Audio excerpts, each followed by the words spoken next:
नमस्कार दोस्तों, आज हम आपको शीतला माता की ऐसी अद्भुत चमत्कारिक कथा सुनाएंगे जिसे सुनने मात्र से आपके सारे शारीरिक कष्ट दूर हो जाएंगे। इस कथा को सुनने के बाद कमेंट में जय माता लिखना ना भूलिए।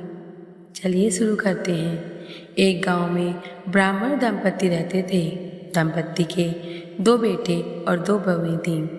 दोनों बहुओं को लंबे समय के बाद बेटे हुए थे। घर में पर्व के अनुसार ठंडा भोजन तैयार किया गया। दोनों बहुओं के मन में विचार आया कि यदि हम ठंडा भोजन लेंगी तो बीमार होंगी। ये बेटे भी अभी छोटे हैं। इस कुविचार के कारण दोनों बहुओं ने पशुओं के दाने तैयार करने के बर्तन में गुपचुप 2 बाटें तैयार कर ली। 7 बहू शीतला की पूजा करके आई। शीतला माता की कथा सुनी। बाद में सास तो शीतला माता के भजन करने के लिए बैठ गईं। दोनों बहुएं बच्चे रोने का बहाना बनाकर घर आईं।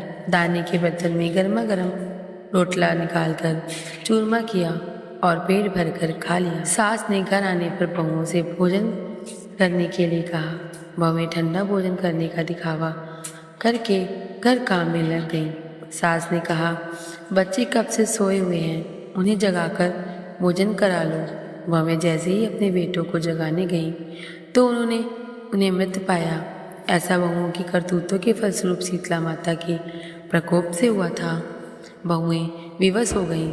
सास ने घटना जानी तो बहुओं से झगड़ने लगी। सास बोली कि तुम दोनों ने अपने बेटे को बोला शीतला माता की अवहेलना की है, इसलिए अपने घर से निकल जाओ और बेटों को जिंदा स्वस्थ लेकर ही घर में पैर रखना।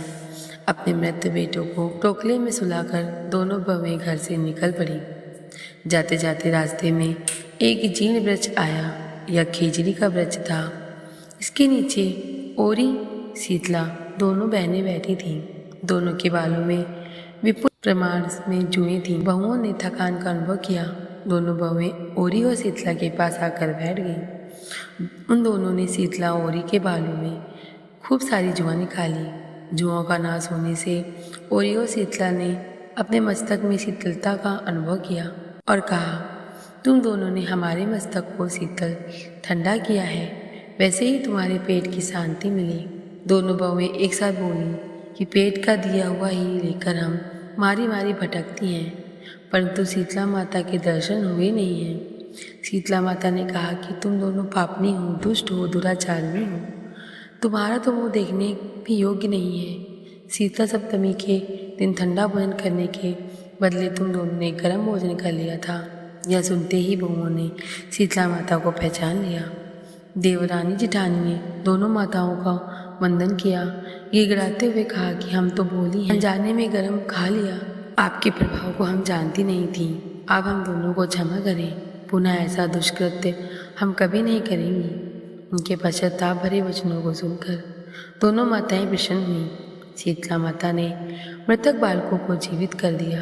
बहुएं तब बच्चों के साथ लेकर आनंद से पुनः गांव लौट आई। गांव के लोगों ने जाना कि दोनों बहुओं को शीतला माता के साक्षात दर्शन हुए थे। दोनों का धूमधाम से स्वागत करके गांव प्रवेश कराया। बहुओं ने कहा, हम गांव में शीतला माता के मंदिर का निर्माण कराएंगी। चैत महीने में शीतला सप्तमी के दिन मात्र ठंडा खाना ही खाएंगी। शीतला माता ने बहुओं पर जैसी अपनी दृष्टि की वैसी सब पर कृपा करें। जय शीतला माता। सदा हमें शांति, शीतलता और आरोग्य दें। अगर आपको यह कथा अच्छी लगी हो तो वीडियो को लाइक शेयर जरूर करें। धन्यवाद।